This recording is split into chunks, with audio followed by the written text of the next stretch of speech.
कहीं न कहीं दुनिया भी चक्कर पड़ गई है कि यूएसए सीधे-सीधे पीछे हट रहा है कई चीज़ों से, कई इनिशिएटिव से पीछे हट रहा है। तो इसलिए कि यूरोप ने नया अपना इसी चक्कर में रीआर्म यूरोप इनिशिएटिव शुरू करा है कि अब अगर यूएस हमको सपोर्ट नहीं करेगा हमारी कई पॉलिसीज़ में, तो यूरोप को अपना डिफेंस खुद ही अपने हाथ में लेना पड़ेगा। यूरोप ने शुरू करा है रीआर्म यूरोप डिफेंस को अपने और मजबूत करने के लिए। यूरोप ने कई इमरजेंसी मीटिंग्स करी हैं अपने देशों के साथ बैठ के कि आने वाले चेंजिंग ट्रांज़िशन को कैसे वो टैकल करेंगे।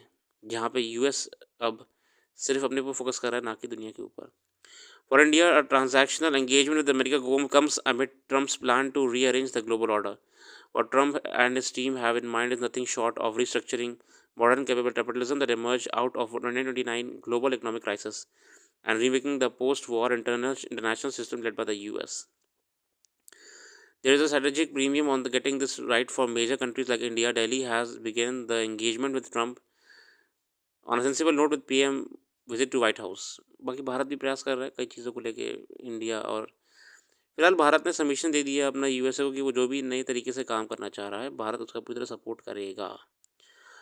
अगला आर्टिकल है gaining wider consistency a strategic reserve signals a shift in how US use crypto currencies. अभी यूएस में प्रॉपरली क्रिप्टो करेंसीज को लेकर मीटिंग हुई व्हाइट हाउस के अंदर। Trump wrote on social media that platform he was not a fan of Bitcoin and other cryptocurrencies which are not money and whose value is high volatile and based on the thin air. However, thereafter Trump has reversed his position in 2024 2019 में Trump साहब ने कहा था crypto currency वगैरह कुछ नहीं होती है, ये सब हवा में बस एक हाइप क्रिएट करी गई है और मार्केट रेगुलेट करने के प्रयास करा गया है। अब वही ट्रम्प साहब 24 में कह रहे हैं कि भैया आओ व्हाइट हाउस में बैठे क्रिप्टो करेंसी पे बात करें। The president signed an executive order to establish strategic Bitcoin reserve and a US digital asset stockpile। मतलब बतौर क्रिप्टो करेंसी को लीगलाइज कर दिया है प्रॉपरली स्ट्रेटेजिक बिटकॉइन रिजर्व और US digital asset stockpile.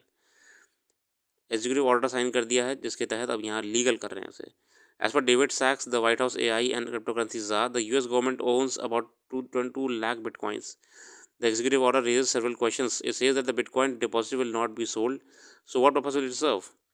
Strategic reserves are created by countries. For instance, the US Petroleum Reserve, while Canada has one of the maple syrup, so as to be able to intervene during the times of need in order to smooth out the market imbalances. हर देश का अपना reserve होता है, strategic reserve.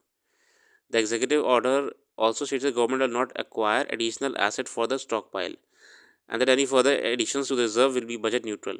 बाकी तमाम बातें उन्होंने अपने देश के लिए करी हैं, उसमें नहीं जाएंगे। यहाँ पे हम देखना क्या चाह रहे हैं कि यहाँ पे जो